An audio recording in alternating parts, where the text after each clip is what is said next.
les valeurs RDC n'a pas si nous été partout, ce que vous allez api na mokili mobimba, vous allez kobenga de partout pour na koluka koyeba quel est le point de vue ou bien démarche ya émission valeurs RDC nous allez moko émission révolutionnaire, émission pour na bavalé politique et république et démocratique du Congo. Cible na biso za plus jeunesse et citoyenne, oza na mission ko sala musala lobby parce que ça na obligation à préparer la jeunesse montagne pour na souci à cause que ça pendant l'air na mboka na biso république démocratique du Congo actualité le nom na kati ya école Congo démocratique sima ya mission ya ndeko Chilombo na partie est mboka na biso to landaki biso nous au point de presse ko sala pe message na ya souke sika per le bail que azo ko souhaiter c'est que après 2023 qui est une femme une dame a remplacé na sommet à l'état congolais pe ba député lelo ba uti ko siéger na sous la direction ya président na bango na komba monsieur Mbose sikapi toza komona mboka zo kotambola malamu te ba fonctionnaire à l'état ba soda baza na salaire de santé kasi ba député bazo ko bénéficier na ba avantage belé lelo ba promettre bango ba jeep esika to yoki ke to pe to moni ke 500 jeep ezali déjà na ville province de Kinshasa bazo ko luka comment ba doter bango ango mais sort ya peuple congolais ezali ni pendant que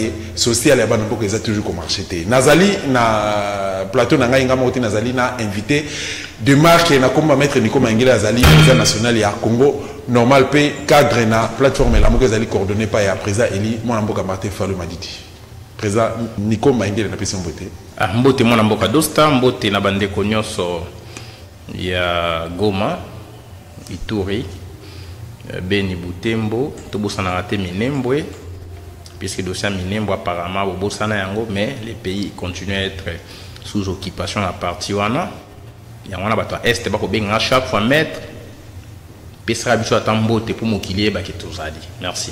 Mais point de presse ya to bengata entre guillemets moko zamboka mwana mboka Chilombo et tout ça ma précisément na Beni à loba promettait que loba que non aza prêt à repesa pour des raisons à paix à repesa on a pris à bon moyen et lelo a CG na Beni ça fait tout le quelques jours déjà nini oyo retena qui na point de presse wana. Ah, merci moi Mboka Dosta TV, merci beaucoup na motuna na yo. Nini na retenir na point de presse. Na koyebisa ba service ya ANR, ba service à sécurité civile et militaire. Bolanda ka ba point de presse mais c'est fait son temps Chilombo.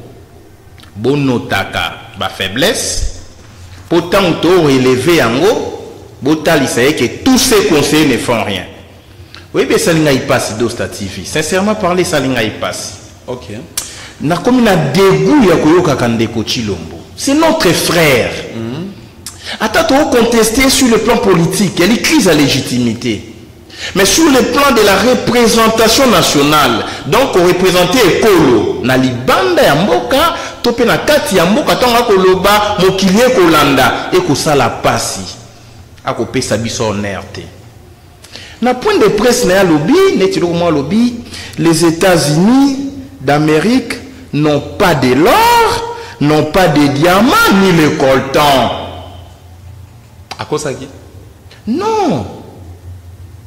Les États-Unis sont aussi riches que le Congo. Dans le sous-sol américain, il y a de l'or, diamants, cuivre. Vous comprenez? Donc, la matière première est dans le Congo. La plupart sont aux États-Unis. Mais les Américains ne les exploitent pas. Ils vont puiser ailleurs, même du pétrole. Mais qui conseille notre frère M. Chilombo? 1100 conseillers. Nambongo ya l'État. Kokitisa ekolo. C'est comme si, na Congo, tout ça va ignorant la géographie à monde, la culture générale. S'il vous plaît, pas jusqu'à là. L'autre fois, je prends l'interprète là où va servir un renseignement civil et militaire. Balam Dakar, ma sortie médiatique. Voilà pourquoi Kabila ne parlait pas beaucoup. On a caché l'insuffisance de Kabila. L'autre fois, on a mis M. Chilombo Lobby. Nous sommes le pays qui a le plus grand nombre de frontières dans le monde. Alors qu'il y en a, oh, ben, on a 10 frontières, 15 frontières, 14 frontières, puis on a 9 frontières. Et bon, Russie, on a combien de frontières? Chine, on a combien de frontières? Brésil, on a combien de frontières? Au moins, ça ne fait pas honneur. Donc, s'il vous plaît, donc, chaque fois, on a la sortie médiatique. Donc, on a biso. Comme ça, moi, je suis fils d'un militaire, on a collé la Kanseta, on a collé la Kanchachi. Tant que là, mon bout, tout ça, le babalobi, la parole du chef est sacrée. La parole du chef à force des lois. N'est-ce pas comprendre? Au chef à lobby. Donc, ils ont contrôlé, vérifié, vérifiable. Il y a un moment président français, moi, quoi, une sentinelle. Dans le dictionnaire, Petra Libella, une sentinelle. Alors qu'au départ, c'était un sentinelle. Parce que la parole du chef est sacrée. Est sacrée. Mais aujourd'hui, on nous dit États-Unis, bah, on a holoté, bah, on a diamanté, bah, on a cuivreté. Ce qui parle dans la moutou, dans la culture générale. Bah, échoué. Ce qui parle dans la moutou, que le président Lobaki, États-Unis, alors que c'est belé meké. S'il vous plaît, madame, ce qui va retenir que Mboka na biso a 9 frontières.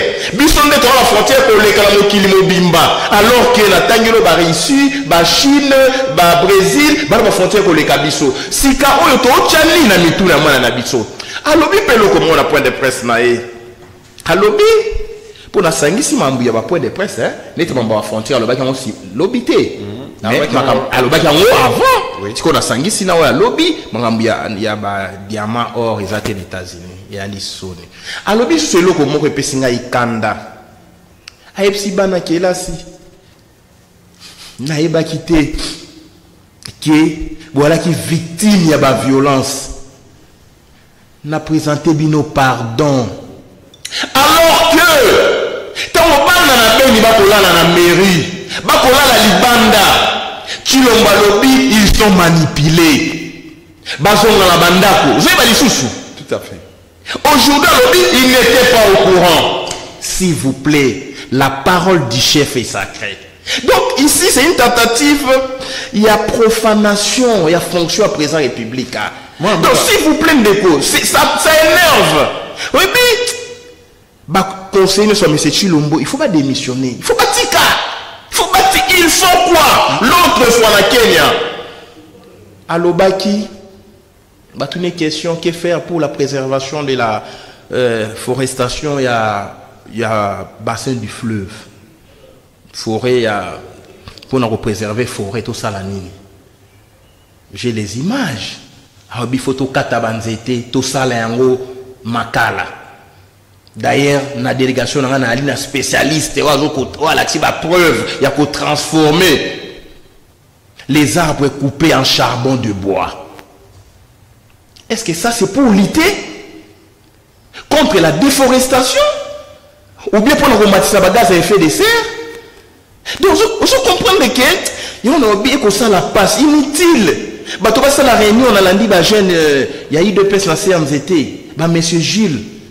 Balobi que maître Nico faut pas kangaye ba sambisa et ba condamner na 5 ans pour venir ko benga monsieur Chilombo alors que monsieur Chilombo n'a jamais appelé Kabila monsieur le président de la République alors que na otali sabino ba faiblesse ba impère wana zo kitisa ekolo so ni quoi le bien qui peut dire ça dites à votre président améliorer.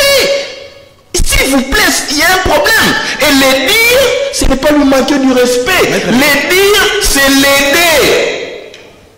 Il y a quoi? Améliorer rendement naé. S'il vous plaît, pas jusque-là. Maître Nico Maengele, en grosso modo, ce que tu as dit au Malam, on a point de presse à Chilombo, et tout le carrément à Beni, et tout le bas, à Tapaki à côté.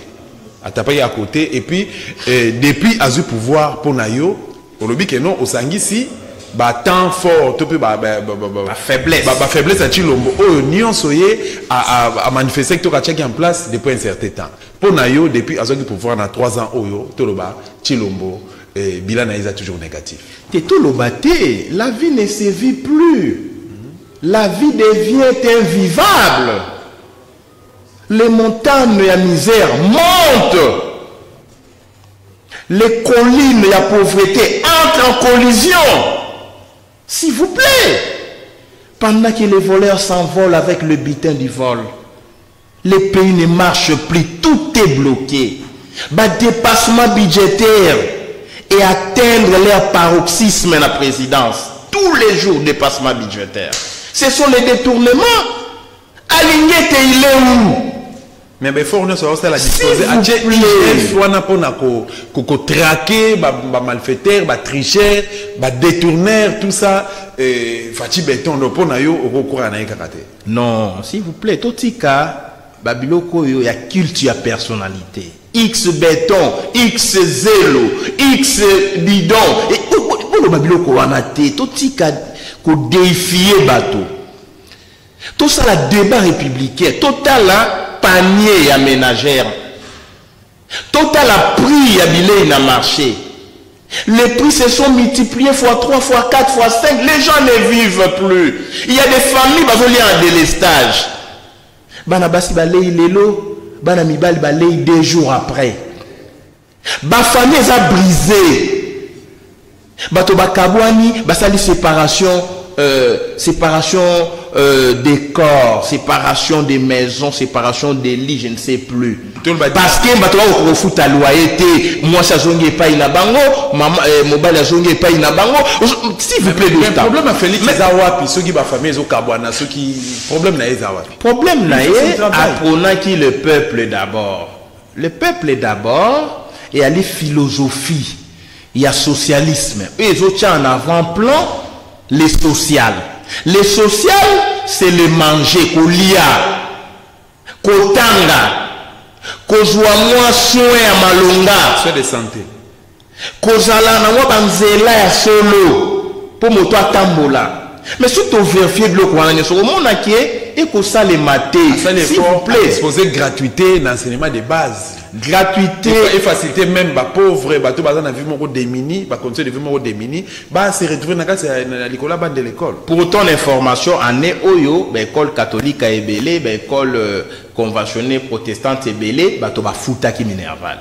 Gratuité ça été en vérifier information les grandes écoles, les meilleures écoles pour te préserver l'éducation à banabiso, to futa qui ba forfait. Gratuité à l'été, il y a là qui mbongo ya Banque mondiale. Oui, détourner mais ça les maquis. Na ministère, il y a EPSP. Oui, il y a EPSP.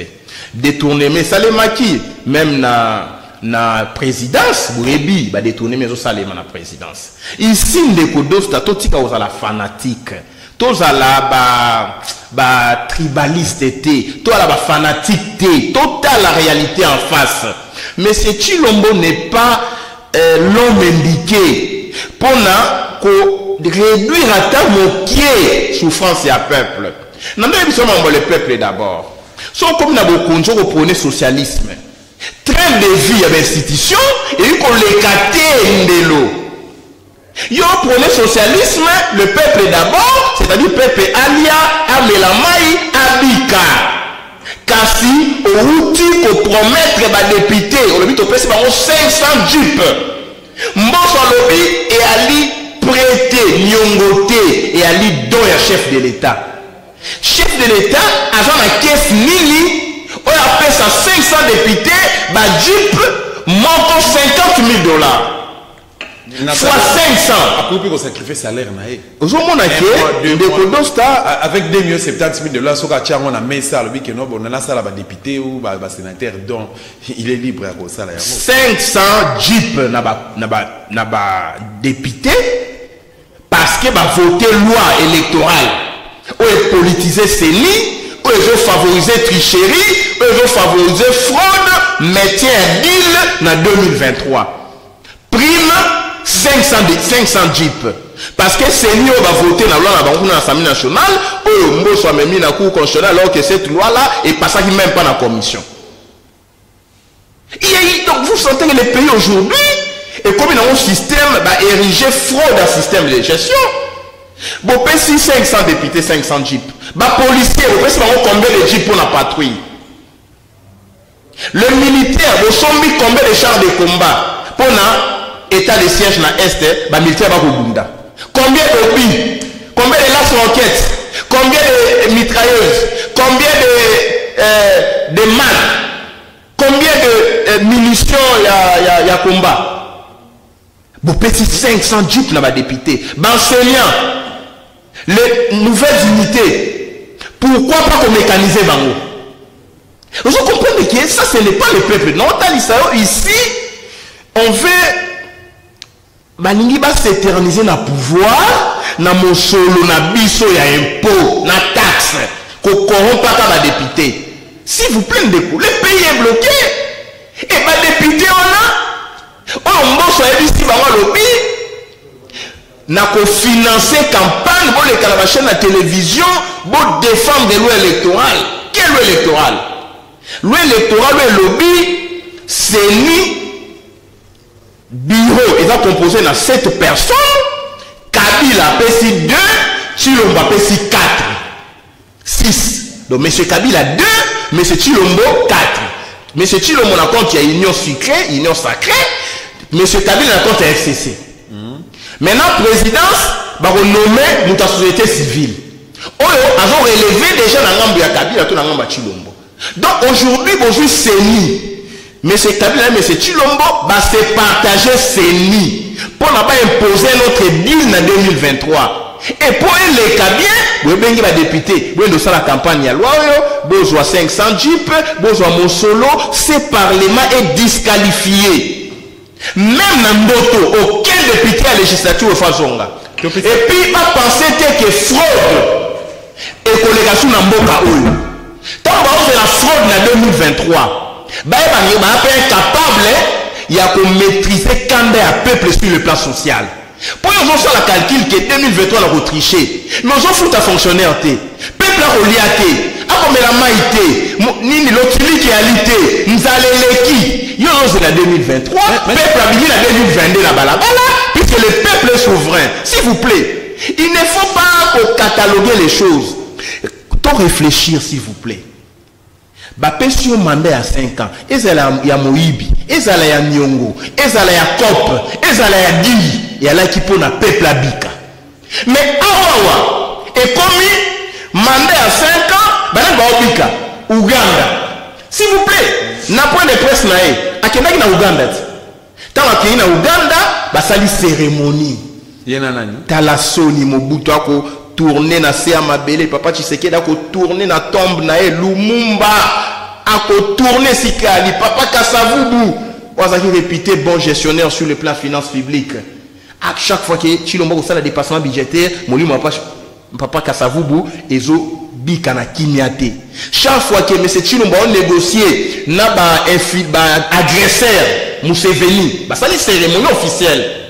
Ba tonganzela na mabele ya Congo na mbongo ya Uganda. Banani ba kozala ba gagnant to ba perdant entre RDC na Uganda. Et si ka Mobutu Ali Molimo neko bikate, asa torturé père ya unité nationale. Et ko bénéficier na nani nzela. Et si ka Lumumba Ali père indépendance. Oh, le Congo devient dépendant de l'Ouganda. Oye kotonganzela na mabele ya bato. Et là qu'ici, mabele on a la souveraineté. Les routes nationales relèvent de la souveraineté nationale. Oye salemi na Ouganda, cérémonie officielle, pose la première pierre. Chilombo invité, atango na tapis rouge. Museveni à la chemise pendante. A-t-il introté? Alati chapeau na on est mazopo a considéré même pas hot nae balancer officiellement batonganzela na mabele ya est na mbongo ya Uganda et ko profiter na nani question na biso et ali axe pour na ko évacuer ba matière première ya Congo vers l'Uganda. Ce sont des routes à des fins économiques. Ndenge belge atongaki nzela kwa bimisa caoutchouc na mboka minéré na mboka o bobenga ka presse et ala kinzela o roi bandaki koleka pona babimisa matière première ya Congo. Aujourd'hui Museveni se comporte en Léopold II a sali nzela na Congo pona ko évacuer matière première ya Congo vers l'Uganda et puis port ya Entebbe na Uganda et ko kitisa biloko o ezwa na Congo na Uganda. Bafuti mosolo na port na Uganda na Congo bakoti na nzela ya mabele tokozwa mosolo te. Et puis une fois ba contrôler réseau routier, 3 axes routiers financés na Uganda, l'Uganda aura droit à 20% de péage. Tu t'imagines? Na mabele ya Congo, Uganda soit taxe. Congo reçoit 20% d'accord na bango. Entreprise ya Uganda, pour finance, on reçoit 60%. Si koyo, soyez au lobby, s'il vous plaît, bande quoi IDPS. Mboke za ya binote. Vous pouvez brader souveraineté à Congo, matière première à Congo, mabele à Congo. Soyez au lobby alors, to komi ba ene, to komi to lingié. Mais to zaka wana. Outa koloba récemment awana malobana ok non 1100 députés oyo bazar na cabinet à Tshilombo Sengeli ba démissionner. Mais ba français ba il n'existe pas une mauvaise troupe, il y a que des mauvais chefs. Entre ba conseiller na patron na bango. Nani Esengeli atika esika. Ba conseiller na ba circonstance aboy. Ba conseiller nyonso ba démissionner, moto asuka ko démissionner c'est monsieur Tshilombo. Puisque moi je suis une personnalité internationale, je suis citoyen du monde, on m'appelle de partout. Bazolanda bémission, bazolanda ba déclaration, ba point de presse à Tshilombo, autant mieux ne pas parler. Puisque on nous tire vers le bas, on tire la République vers le bas, c'est le nivellement vers le bas. On ne peut pas accepter sans déconner. Évitez, t'as la G7 et Salemi. Il y a des questions pour un champion. Le numéro 1, porte-parole et Afrique, c'est le président de l'Union africaine, sur le plan protocolaire. Na G7, numéro 1, il y a des institutions régionales. N'est-ce Union européenne, Union africaine, même institution sous-régionale, SADC, ok, même OTAN. Mais ici, na Congo, siège à l'Union africaine. Non, tête l'Union africaine qui occupe ça, c'est M. Tshilombo. Mais invité Ramaphosa, Cyril Ramaphosa, le président sud-africain, ça ne vous dit rien? C'est une gifle diplomatique, c'est un échec diplomatique, c'est une faiblesse diplomatique. Il est le président des présidents, le président des présidents, des présidents africains. Mais on ne les considère pas sur le plan diplomatique parce que sur le plan international, tout comme sur le plan national, le rendement est faible. Oui, bien la G7. Quand Poutine arrive, c'est un savant. Ancien patron à KGB. Joe Biden, c'est un savant. C'est un avocat. Il a combattu les nôtres. L'esclavagisme. L'esclavage. Et les nôtres. S'il vous plaît, non, ils sont G7. Macron. Mon ami, je suis plus âgé à Macron. Mais c'est un savant en matière économique. Un ancien haut cadre dans le système bancaire français. Un ancien ministre de la Finance et économie. C'est une sommité intellectuelle. Donc, quand même Bananyo Mouto dans Israël, Nani Benjamin Netanyahu, qui vient d'être remplacé. C'est une tête, c'est un savant. Ces juifs-là. Très intelligent. Mais on a G7, c'est la rencontre des intelligences pour donner un sens à la direction du monde. Et on veut avoir des invités qui contribuent, ok, na pensée développementaliste, na cadre, il y a l'objectif à OMD, objectif du 3e millénaire pour le développement. Maintenant, ils ont observé l'Afrique qui est invité Ramaphosa. S'il vous plaît. Non, mon président Union africaine. S'il vous plaît, attendez. Hein? Même Mouzé, c'était une tête, il a fait la philosophie politique, si je ne m'abuse pas. Dans un monde qui il faut vite tout le régime de côté pour que tu retrouves prestige républicain dans les concerts des nations. Il faut tout l'homme qu'il faut à la place qu'il faut. Il faut tout ça là, une course aux intelligences nationales. Ce qu'on a kati sa souki. Moni na kati souki te na bi, quoi faire na ngai le loi ça la kati. Il faut na zela lobby. Na kolonganda ko na zumo tuka na tumbi carburant. Pona ko lukobe moto ko ngai souki kitoko ko etenga mate. Moi si na onda ko dosta. Akolonganda ko na keite na mandal. Pour passer le manzaka na moto a yebi ko sala manzaka. Azo ko joa soin ya beauté na féminine. Mais lorsqu'il s'agit à Kochamontona, sommet écolo, chance est l'oko pamba. Batoba Kolanda Bapolo, Batoba Kolanda Tribi. Alors que ce qu'on a la soin à Kopona quoi faire. On a la soin. Choix. Il y a Kopona moto tressé au sou qui kitoko. Topona peut-être. Il y a kitoko, mais maïle il y a kitoko. Moto à faire avancer la République. Puisque s'il vous plaît. Si on a bino, on Kopona va parler politique à République démocratique du Congo. Maître Nico Mengue, tu as toujours notre zone qui est sur Nangamba Est avant de tourner page. Likambo état de siège et ce qui wapi. Est-ce que les soldats, na biso, les combattants, bazali ko bunda na ngambo kuna pona ko imposer kimia na ngambo est mboka na biso bazako se retrouver. Est-ce que ba avancer zali, est-ce que peuple congolais ko espérer lelo que kimia ko zonga na partie est ba théorie et ba aussi là ba déclaration ba vivre na kimia. C'est l'intelligence qui conduit le monde, c'est l'intelligence qui fait développer le monde, c'est l'intelligence qui impose la paix au monde. Parlons de Ngolobani. Il y a les intelligences économiques, il y a des intelligences politiques, il y a des intelligences technologiques, il y a l'intelligence sociale. Il y a aussi l'intelligence livresque. L'intelligence, c'est un moto atteint livre, et ceux qui n'ont livre, topé ceux qui n'ont diplôme, ça peut transformer en intelligence sociale. Parce qu'aujourd'hui, le peuple en a besoin, attendre un diplôme, il y a la présomption d'intelligence, mais transformer cette présomption d'intelligence, cette intelligence livresque, en intelligence sociale, pour tout à peine à Est. Donc, peine à Est, ça, ok, aujourd'hui, il faut développer une intelligence, une approche. Bateau, va aussi l'insécurité dans l'Est. Parce que si tu n'identifies pas les acteurs, qui envisager, qu'on proposer solution.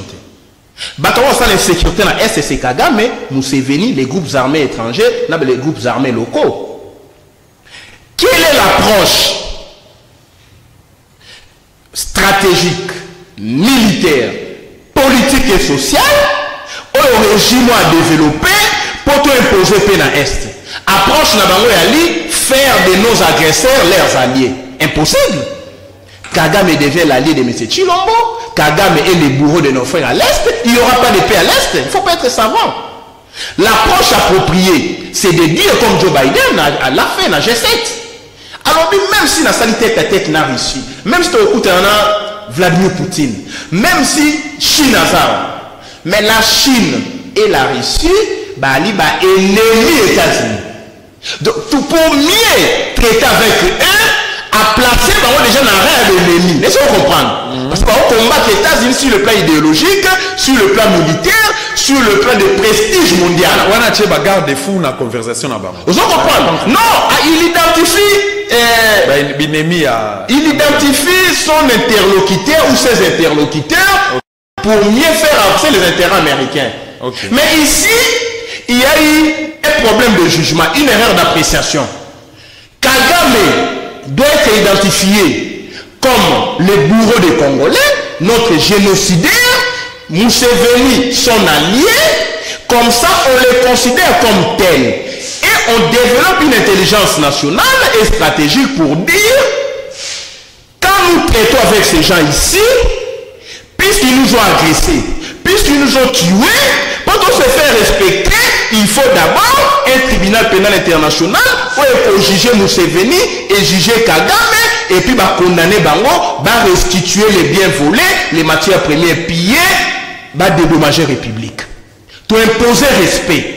Quand vous imposez le respect aux voisins, vous allez traiter la position de supériorité. Le Congo est grand. Donc on a la locomotive, traqué par les Rwandais. Ici, les Rwandais ont dominé sur le plan diplomatique. Au moins, le problème est l'état de siège. C'est les Rwandais qui a parlé plus de l'état de siège. C'est les Rwandais qui a parlé plus de l'eau à volcan, à mobiliser l'aide internationale. Est-ce que vous comprenez? C'est une insulte. Maintenant, quand les Rwandais mobilisent l'aide humanitaire pour déplacer des guerres, déplacer, sinistrer, victime à volcan, moi, l'esprit éclairé Nico Maïngé, j'ai compris une chose. Ce qui Rwanda ont mobilisé aide internationale, ça veut dire, comme nous sommes agressés, comme nous sommes occupés, comme les Rwandais sont au Congo, donc, bateau babima qui na Congo, kasi sa qui frontière, et donner à Rwandais. Voilà pourquoi leur président a mobilisé plaide pour ses frères. Laissez-moi comprendre une nuance. Donc, tout le bas, moi, je dis comme que démarche on a été de siège et ça n'a pas fiasco. Et ça dit fiasco parce que état de siège et ali ko responsabiliser l'armée dans la gestion, il y a une partie école. C'est-à-dire la gestion militarisée, il y a province, il y a Ituri, dans la province, il y a Nord Kivu. Mais pourquoi pas Sud Kivu? Parce que Sud Kivu, apparemment, les tito pères, déjà pour Minembwe, on nous appelle à partir de Minembwe. Maintenant, mais de ça, Minembwe, ça qui s'est suspendu par attendez, s'il vous plaît. On va regarder ça 5 à 50 ans. Même Kagame sera surpris. Dieu vient en aide. Nous avons poussé horloge. Il y a Congo, horloge dans le monde. Donc, il ne peut pas libérer le Congo. Retenez ce que je vous dis aujourd'hui. La libération du Congo arrive à pas de géant. C'est ce qu'on moniteur, on va militariser la province. État de siège, il y a les fiasco parce que tu ne peux pas responsabiliser le militaire pour gérer la province pendant que l'armée est infiltrée. Pendant qu'on n'a pas le contrôle de l'armée. Il y a un moment où il crime. Ils ont continué à l'Est, ils ont défié l'État. Pendant que la province est fortement militarisée. Et pourquoi les civils vont revenir au pouvoir? Et puis l'état de siège, je dirais éperdument. En droit, c'est une situation exceptionnelle pour faire face à un défi. Tu as dépassé déjà 30 jours? Non, s'il vous plaît, tu as appelé 60 jours. État de siège, c'est une situation exceptionnelle. 30 jours, renouvelable 15 jours, 15 jours. Si vous combinez à 3 mois, 6 mois, une année par exemple, ce n'est plus l'état de siège, ça devient l'état normal. Merci beaucoup. C'est ainsi qu'il y a dans le lot, c'est qu'à monter, tant que tu as dit fortement militarisé. Et que, par rebelle, tu as opéré. On a dit, monsieur Patrick Mouyer, à l'objet. Ministre information, il y a le gouvernement Bawario. Monsieur le général Kassongo, et puis porte-parole, il y a la police. C'est une guerre symétrique. C'est une guerre symétrique. C'est une guerre symétrique, ça veut dire que les gens ont la terrorisme. Mais puisqu'il y a la terrorisme, c'est une guerre symétrique. Mais pour développer les moyens symétriques, pour que tous en a contrôle la situation, puisqu'il y a des unités antiterroristes. Donc on va dire qu'une guerre symétrique, on peut gagner en côté. Ceux qui vont au côté, on va surprendre des bisous. Bissopé, il faut surprendre des ballons. On peut mettre les militaires en tenue civile. On peut armer la population civile. On peut armer le chef de localité, le chef de territoire. On peut armer les groupes armés autochtones. On va défendre les Mabélés à Congo face à des groupes armés étrangers. On va la balkanisation à Congo. On comprend que ici, il y a laxisme et un laisser-aller. Et problème, il y a Est, il y a problème, il y a leadership national. Tant que le leadership, il y a Congo, et qu'on a un allié comme Kagame, na Museveni, problème, il y a Est, on n'a jamais, alors jamais résolu. Si on te comme les agresseurs, comme Binemi, tu peux frapper comme tel, tu peux imposer respect, tu peux imposer peine à Est. Naransi Bandeko va retenir quelque chose par rapport à ce que le Ghana Est et Mboka na République démocratique du Congo. Moi Mboka ndiko mangele tout kolanda récemment ndeko Félix Tshilombo alors iska uti koloba ke azo souhaiter à ce que une dame a succédé pouvoir. Est-ce que vous avez un commentaire à propos na yango? Na ebité ma mona kolanda koloba soki micro na ngai e bandai koyoka na tote. Soki ande koyoka na te dans l'état moyini ya kokata ngai. Te ba rassurer biso que c'est bon. Ba rassurer biso. Ah merci beaucoup. Oui, que monsieur Tshilombo na seki na obi ah nzambala la kate. Oui, motolo baka frazo nzambala la kate, bakoko na biso, oui bien le komela ka bango te pour le nzambala la kate. Atoko bomba likambo, ko bomba e ko bima na poisa. Toloba kiawa ne bandeli ya manda. Monsieur Tshilombo a signé deal ba wanga na kati kabila ko ba notre signé ki bako ba publier on a Union africaine na nini na Jeune Afrique. Tolobi awa mais c'est Tshilombo na monsieur Kabila bakabwana te bato bagangi lelo bakabolisi bato bakabwana tolobi awa mais c'est Tshilombo ali prophète de la nation congolaise prophète politique mais c'est Tshilombo prophète politique azaki consacré pas ya on a considéré aujourd'hui comme prophète Ok. Alobi. Yamoué Kabila mwana bokonzi. A kocha patin. A chauffé siège de la présidence pendant 5 ans. Nassima a kozonga. Manomana ite. Lelo yemo kwa lobi. Na ko souhaiter moto akolanda ngai mokitani na ngai successeur na ngai la mwana mwasi yoka révélation. Alors que biso toyebi que maman Olive Lembe va préparer déjà pona azala candidate na 2023 à moins que ye moko le calcul ba mettre Nico au koselinga makambo. Une dame a fixé na monsieur Chilombo. Monsieur Chilombo alobi yango ngai na lobi dame wana ali mwasi ya monsieur Kabila ezali deal. Monsieur Kabila moya zonga na bokonzi ali te. Maintenant mwasi na zonga na bokonzi ndenge Roger Lumbola bandaki kosala. Ye achei mwasi na ye mokonzi ya ministre ya commerce. Ok. Tango balongoli Lumbala. Ye moko Lumbala directeur ya cabinet. Si quand on peut Kabila préparer pe mwasi na ye. Comme mokonzi ekolo na seni au parlement trahir na seni au bako proclamer moto Kabila na Chilombo bayokani azala peut-être na 2023 yango moni cour constitutionnel ba bloquer yango déjà yango moni parlement ba bloquer union ba wana banani ba bloquer Kabila na monsieur Chilombo te bazongo déjà en otage bazui déjà en otage siko ba préparer li mbetu politique a une dame la reine. Si tu as annoncé arriver à Rennes, Ngaïta on a colongwa moi sinde à kokitani nangai. Nga siko na lobby, ce qui a dit maman Olive T, maman Olive à l'école ba déjà maître Nico ngana kozana candidate en 2023, ou ana siko total. Est-ce que Marie Foukou? Total. Est-ce que maman Christine Kassavou? Total. Est-ce que Justine Kassavou? Total. Est-ce que Ali moi sinini au Kolanda. Mais ngana tangi maman Olive Lembe. Ok. Maman Oliva le cas va mettre Nico Maengele. Ngana koza la candidate en 2023 ya linga été. Bon et puis qui ça mis la candidate. N'est-ce pas? Azam congolaise, soit la condition requise c'est la condition requise à répondre. Mais en ce cas tout ça la anticipation politique to jouer la futurologie politique. Yango na so qui oza candidate et vous allez malamu on a et permettre biso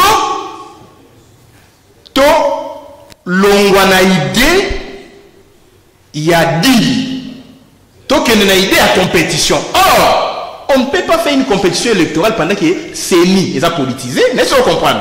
On ne peut pas faire une compétition électorale pendant que la cour constitutionnelle était féodale M. Chilombo et M. Kabila.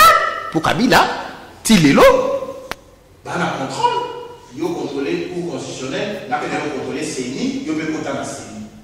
Donc il y a l'élection là où on veut imposer une gamme, sur le plan sociologique, ok. Balabin, c'est belé, hein. Babi mettre Nico, biso ton nom prêté tout à diriger par un déconnexion moi aussi. Ça la sondage. Tu vas mettre ton nom dirigé. Biso tu vas dire moi si à ton monnaie il n'a pas se comporter. Biso notre commune à niveau anaté.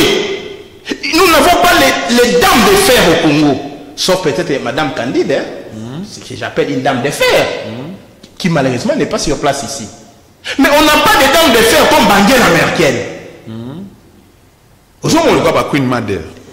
Comme la reine d'Angleterre. Je préfère Angela Merkel, je préfère encore Madame Thatcher. Thatcher, c'est toujours la gamme d'État. Je préfère encore Madame Pauline. Moi, ça me c'était une dame de fer. Laissons comprendre. Pendant le Lumba, Tika qui est veuve, Tia Koufi. Il va le faire d'aller à moi. Maître Nico Maengele, signaler ici. Et comme il y a un commerce politique qui part vite à ces dames de fer. Koufi n'a pas d'aller à moi. Vous comprenez? Donc, race-moi les sociétés. Si quand tu as une race, il y a pas de Bali manipulable et de manipuler, les femmes manipulables et manipulées. C'est ça le problème. Et M. Chilombo a sa biso a préféré une dame. Cette dame-là a préparé la IDPS. Donc IDPS autant motambo. Comme M. Chilombo Lobi a souhaité, pour votre information, à sous candidat, selon beaucoup d'informations. Qui, M. Félix? M. Félix ne sera pas candidat. Non seulement le bilan est catastrophique, il est rejeté sur le plan international, sur le plan diplomatique, sur le plan local. Est-ce que ça, loi et Noël Tchanité Moutou Kangi? Que les pressions de G Bandi. On est capable de faire la pression de Bandi. Batindi Nani. Thomas Perello. Vous savez, non? Envoyé spécial à Obama. Oh non, Batindi Madame Tel. Les Lopé Bandelier. Batindi Lisa Peterson. Sous-secrétaire d'État adjointe américaine, chargé à la démocratie, droits de l'homme, dans le travail. Joe Biden a lobby dans G7. Il a abondi pour les droits de l'homme. Histoire à vie dans Mobimba. Abondi pour la démocratie. A condima fraude dans le Congo. Vous comprenez? Comme le bilan de Namabé, vous avez un candidat. Pression diplomatique et salima. Ce qu'on peut faire, c'est Nico Maengele. Tout le monde est du côté de Kenya. Il faut que ce nom de peuple. Levez-vous pour sa élection à propre sans de Chilombo. 2023, Chilombo dégage. 2022, pas Séléki, mais c'est Chilombo dégage. Tout sauf Chilombo. Tout sauf Indam. Nous sommes comprendre. Quand on sait qu'on a gagné, TSK. Tout sauf Camille. Aujourd'hui, Chilombo est pris dans son propre piège. Maître Nico Maengele, tout mais un peu tourné page Moké, bande de Bassinali, ceux qui étaient commis à Souka, tout cas dans quelques minutes seulement. Cheval de bataille à la Mouka, qui est plus basé sur combat à vérité des urnes. Mais le lieu constaté que apparemment 3 ans après pouvoir il y a règne à Chilombo, discours à la vérité des urnes ils ont le bambali sous-souté. Est-ce que la Mouka a se conformé dans la réalité? Il y a soulèvement populaire ils allaient tout le cheval de bataille à bande ou les contraires? Non, discours à vérité des urnes. Discours adapté et adaptateur. Chaque fois qu'il y a politisation à Séni, il y a un problème à vérité de urne. Chaque fois qu'il y a trahison à Est, il se pose le problème de la vérité des urnes. Parce que il y a un conduit légitime, il y a trahir le Congo, il y a Kagame, vers Kagame, vers Museveni. Donc, discours à vérité des urnes, il y a des discours omniprésents dans tous les secteurs. Ton peuple a liaté. Ah, vérité des urnes. Ce qui il faut une belle situation peut être aboyée. Parce que Bisso, il a fallu tout Kanga, Kabila n'a pas proche à Kabila, pas besoin de s'amocher dans la caisse à l'État. Mais il y a des sangaï. Et si Kabila n'a pas tourné à Kangami, bah Samba, il est innocent, ou à condamner rien. Matata Pono, bah n'y a pas Sambisaï, bah n'y a pas sauvé Matata Pono dans le Sénat. Il y a sacré, bah tu l'ombo. Parce que ça peuple, oh bah sénateur, bah corrompre, bah sénateur, bah il y a une union sacrée, bah majoritaire, bah Sénat. Ouais d'accord, on a ngaï. Bah boy, Matata Pono, bah Sambisaï. Bah tu l'ombo, bah majorité. Tango, bah boy, bah Sambisaï, Matata Pono, bah il y a une union sacrée, bah pour protéger, bah toi Kabila. C'est quoi là? Bah toi boy, toi continuer là, bah on va pas payer dans temps. Mais ce qui va pas un changement, bah majorité kuna, pour aller bah voter. Matata pour le Sambisa, le Sabukanga Lonzo, Bamiona, et on a caisse à l'État, ce qui a reconnu coupable. Mais qui l'ont protégé? Quand il s'agit des caméras, matériel didactique, il y a état de droit. Il y a suspendre participation à distraction. Batika distraction. Ils ont distraction. Batika distraction. On va suspendre tes participation à cash, dans l'union sacrée, voilà la ministre du gouvernement. C'est une distraction publique et massive. D'abord, ils sont mon siège à l'union sacrée. Ils sont mon affaire à l'union sacrée quelque part. Au suspens de l'eau par l'union sacrée va arrêter. Va la siège, va la chanter. Au suspens de nous. Bimisa va de mon gouvernement. Mais c'est Kamere à Kaza pour aller à continuer pour croire dans monsieur Tilo. Et puis, n'a pas de mais c'est Kamere à continuer à croire dans monsieur Tilo.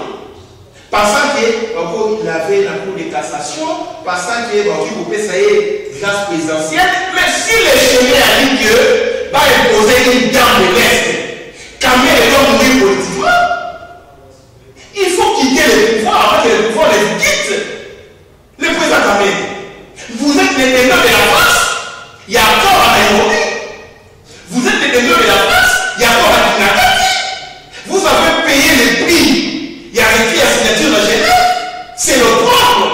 Aujourd'hui, tout le monde s'est rendu compte que Mbono Tomere tu n'a jamais, le qu'on a jamais à ça effacé politiquement, histoire il y a des frères siamois. L'autre aussi sera effacé politiquement. Maître soit Nico. Par les élections, au Québec d'élection, peuple a blindé le bureau de vote. Pour tout le monde. Moutoua du matin, commis à tableau. Nico a été l'auteur du vote. Faille l'auteur du vote. Mais c'est Chilombo la candidate. Vous blindez. Perdez-moi pour la même résultat. Soit, vous comprenez que avec Seigneur Tokoka, jamais vous gagnez la tête au gagné. Article 64. Article 7 de la Constitution, le peuple c'est pris en charge, la rue est faite pour le peuple, par le peuple, on libère la République. Maître Nico, est-ce que mon ami a dit, à 2023, peuple va se libérer. Maître Nico Maïngel. Tu ne peux pas se l'équipe, tu le peux démissionner. Maître Nico, émission. S'auto-prendre en charge. Émission ici, tu as consommé 45 minutes. Bah, accélère sur 2 minutes, tout le monde te consomme. On le soumet. Dans tout ça, par rapport à l'entretien, peuple congolais, l'élo, à cause de la nini sociale, Yamalonga, Ezalité, Félix, trop de promesses, machin, Tokomi, Nasuka. Bah, congolais, bah, si, bah, l'embi passi. Namukuse, na quelques secondes, au ça peuple congolais, nini. Namukuse, tu es bisaki bino, tu as prophète Yamalerte, tu l'obaki. Les pouvoirs où est na moyibi ba koyiba mosolo ya l'état pour moto ayibio déjà destin na ayibio vote na yo akoyoki la mawate pour na koyiba mosolo ya l'état yango moni ba millioni eko bunga kana mokesi ya l'état soki to continuer boyena bato en tout cas 2023 to kosila yango na peuple ali souverain dans une démocratie peuple akobi mata lelo akobi mata lobi tout comme ngolo ba non na bengani bino na élection tout comme passe l'équipe bokende tout ça là les élections sans vous parce que l'UDPS a montré la limite dans l'insécurité dans Est, l'insécurité dans Kinshasa, ni comme Engele, Boko Kane Langai, Bobo Mangai, problème réalité, mais pour le Congo, bato de ba koufi ebele, biso to ko sécuriser Congo pour honorer mémoire de millions de gens au ba koufa pour le Congo. L'UDPS aujourd'hui ne peut pas tenir un discours à menace. Pour menacer bateau pour critiquer bino il y a débat contradictoire ngamo to na tindi président na binoté alo ba les États-Unis bo mengo réalité ou réalité diamé réalité en réalité alors que zali donc quelque part bino mo veotika fanatisme IDPS doit se soulever contre votre leadership parce que les autres ça no soni na yoki déjà na IDPS balobi candidat na banko ba ko faire des candidats mona mobali basala yene wa biso kanel so mona mobali siko moi sur mais c'est sur le valo des anani ba ça biso vérité ce que les amis maman Olive ça a déclaré aux candidates pour que Tomeka considéré comme élément il y a continuité à dire et nous allons vous frapper sur le plan il y a mobilisation populaire sur le plan il y a sensibilisation de notre peuple pour que dit mon côté continue et puis le peuple doit se libérer. Seni Mbosso Osalisoni démissionnez s'il vous plaît. Papa Mbosso s'il vous plaît démissionnez au salon RT et Assemblée nationale au salon RT à Bané Congo démissionnez s'il vous plaît. Mais c'est plus en tant que Chilombo yoka conseil États-Unis qu'on a nos candidats en 2023. Libérer Seni ticket la présence fallu ça la réforme naïe il y a la réforme à Congo comme ça ça la compétition il y a propre tous à la garantie présent Seni et ça la tête de nous payer merci comme ça merci parce qu'on a vraiment la confiance prix Nobel à paix présent Seni mais Kagame merci beaucoup mon merci beaucoup mon Mboka Nico Maïngel nous répondre à rendez-vous na biso na pesi merci na bandeko nyonso balandi biso de partout République démocratique du Congo ezali mboka ba congolais et sengena ba congolais to bana ko se prendre en charge sengena ba congolais to lata Congo lokolo elamba et sengena ba congolais to tala de gauche à droite et métala et lo ninga na ko sala pour que n'apporter quelque chose pour la libération ya mboka ngai République démocratique du Congo na profiter na même occasion na dédié émission oyepa ya maman Catherine Bangala et Ngwanda Wazali souffrante na moment oyo bon rétablissement à toi merci na ba fidèle ya émission Valais RDC de toute une occasion.